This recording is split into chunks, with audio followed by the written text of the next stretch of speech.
I would say to people that are getting out now, a huge part of you being able to get out here and be successful is to create a support network, because people like me and my other friends, we're all part of that network.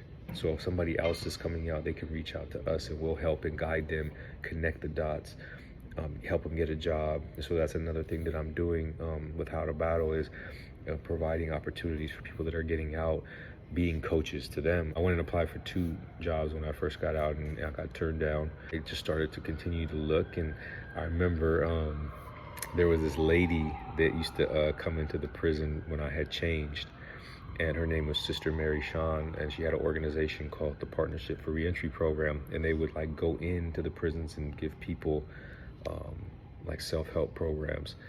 And so I found her and I went up there and I asked her if I could have a job, and she gave me my first job part-time as a coordinator, actually like reading the letters from the people inside and then responding to them. She gave me my first job, and I was there long enough to be able to do it to where I was able to now get off parole. And then once I did that, I started to speak.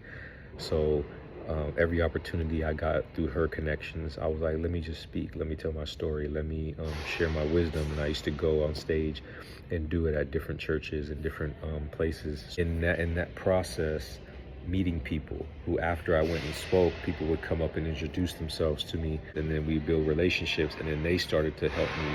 So they helped me get into the entrepreneurial program to learn how to start a business. Started working on myself every day, learning, catching up on technology. You know, smartphones were new to me. I didn't even know how to do an email. So every day I learned and I learned and I learned. And I learned about coaching businesses and how that was a growing industry. And I'm like, well, this is what I do. And so in the process of speaking and meeting people and learning on my own, it gave me the tools, and it gave me the courage, and it gave me everything, that even the foundation, because people at that point that I was meeting were helping me. They were already successful and they wanted to help me. And so all these things came together for me and helped me to get started. And so I got started on How to Battle about 6 months after I got out. I just got started on it. But everything is driven by my purpose to help people and help people transform their lives and their mindset like I did. It was years and years of working on myself. And I think that people give so much time working on everything but themselves, right? They work at their job, then they work on their house.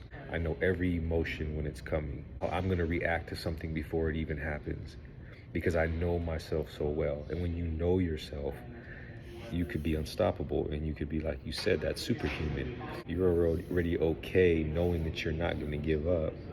And so when you know that, it's like you're more likely to embrace things that typical everyday people won't. And in that process of doing that, it makes you stronger and better and wiser. Not reacting to those people out there who try to provoke you, that's true strength. And for me, in everything I do, I try to be strong. And so me being aware of that, I won't react. I don't let what other people say influence me anymore, because I'm so confident and sure of who I am. And I don't need to prove myself to anybody. And once you get to that point in life, that's true freedom. And that's when I told you I found when I was there in solitary, was that feeling that I am the author of my life. I'm writing this book. Nobody else. I'm going to be who I want to be. I'm going to make the decisions I want to make. I'm going to do the right thing, but everybody else is doing the wrong thing. That's what a real man is. So that's how I live.